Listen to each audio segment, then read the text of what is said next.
पहले कहाँ इतनी अर्थव्यवस्था थी? ये बांध सब उन्होंने ही तो खड़े होकर बनवाया था। सड़कों को जाल तो प्रधान की भी निधि हमें आप बल इस सरकार में ये भी बेचारे 40% काट दिया। और 40% इनकी भी काट दी हो। और जो और है मैं कौन है उनके मानदेय भी नहीं देने पड़ेंगे। और आगे फिर जो और कुछ है वो लाद दें इनके ऊपर। जनप्रतिनिधि है, इनके ऊपर धौंस चला रहे। पुलिस प्रशासनिक अधिकारी कहे कि जनप्रतिनिधि हो गए। इस सरकार में क्या सम्मान है? अभी सभी ने, आप लोगों ने देखा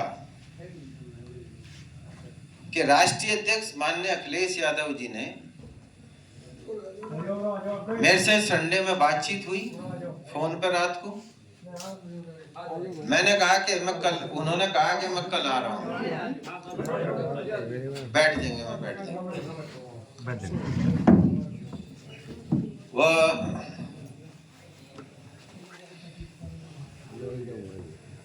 उन्होंने कहा मैं कल आ रहा हूँ। फिर उन्होंने व्यवस्था थी बहुत ज्यादा, विशेष विमान भेजा। वो केवल रुद्रसेन इंद्रसेन के लिए थोड़ा ही भेजा था। परम पूज्य पिताश्री स्वर्गीय चौधरी यशपाल सिंह जी के कर्म फल से जो साथी समर्थक हमारे उनके आशीर्वाद के रूप में हमारे सर के ऊपर हैं आप सब, ये उनके लिए।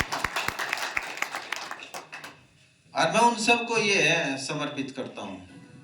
ये उन्हीं के लिए प्रतीक थे। हम तो केवल इतना जान लीजिए कि आपकी ताकत का सही इस्तेमाल कौन कर सकता है। नेतृत्व तो होना चाहिए। एक मजबूत नेतृत्व तो नहीं होगा जब तक, तब तक जो है किसी का प्रभाव पड़ने वाला नहीं। आप बनाइए हमारी आवाज को, अपनी आवाज बनाइए, और फिर देखिए जिले के अंदर जो जलवा बड़ों बड़ों ने देखा है, नई जनरेशन को जलवा हम दिखा देंगे।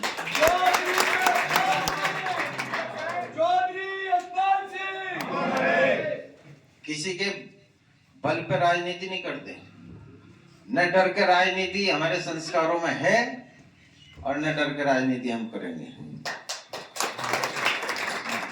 सर्व समाज के हित में हमारा कदम उठेगा। एमपी का टिकट तो मेरा हो जाता है, 14 में भी होता, 17 में भी होता, मतलब खुली बता दी थी। लेकिन लड़ाई लड़ रहे हैं, आप लोगों के लिए लड़ाई लड़ रहे हैं, तो इससे बाहर आइए। और जो बात कहते हैं ना भाई, पता नहीं उनके सामने भाई बोलने की हिम्मत पड़ेगी या नहीं पड़ेगी, या वो करेगी जैसा बताया। अगर ऐसी बात होती तो विपरीत परिस्थितियों में भी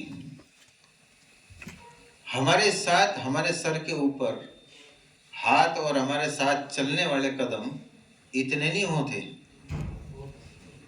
और स्वाभिमान, अभिमान, वो हमारे साथी और समर्थक हैं। उससे हम समझौता तो ना तो करें और ना करें।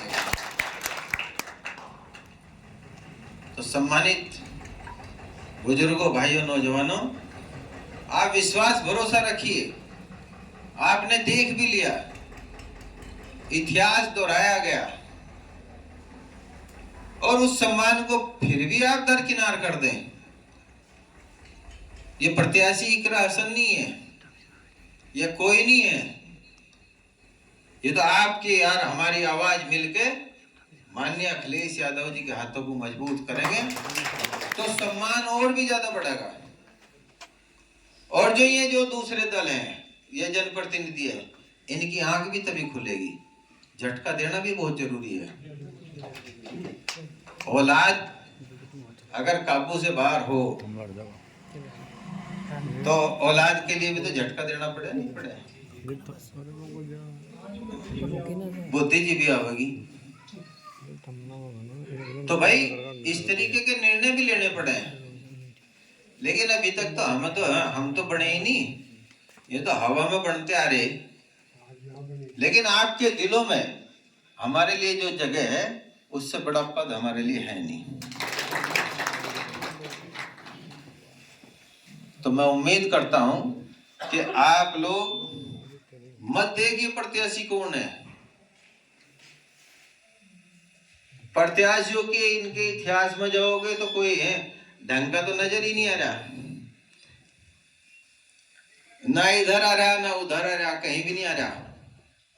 लेकिन आपके बीच में जो खड़े हैं, आपके दुख सुख में जो खड़े हैं, आपकी जो लड़ाई लड़ सकते हैं, और परम पूज्य चौधरी साहब उनकी आंखों में वो तस्वीर वो देखते हुए नई जनरेशन को भी बताइए क्या था क्या नहीं था। तो सर्व समाज मिलके हम पे विश्वास और भरोसा रखिए, आपकी लड़ाई को हम लड़ने का काम करेंगे, आपके मान सम्मान में कोई कमी नहीं आने देंगे। मछली की आंख की तरीके से हमारी आवाज को अपनी आवाज बनाते हुए जो साइकिल के निशान के सामने का बटन है उसे दबावें और दबावें, और फिर उसके बाद जो स्थितियां बदलेंगी देखना निश्चित रूप से आपके मान सम्मान में बढ़ोतरी होगी। आपको कोई पूछने आए या ना आए, लेकिन झटका दे दिया ना तो सारे के सारे आप लोगों को पूछना होगा, भाई गलती बता दो क्या है। आपके आगे भी चुनाव है, ये तो 2.5 साल रह गए अगले भी। लेकिन एक योजना, आवाज मिला के चलो साथ में, और फिर देखियो नजारा क्या होगा। 5 साल ही तो कह रहे हैं हम लकड़ी की तरफ भी गए, लकड़ी की तरफ कर दो आप लोग। न सत्ता भले ही ना हो, न सत्ता जैसा सुख दिला दे, हमारा नाम बदल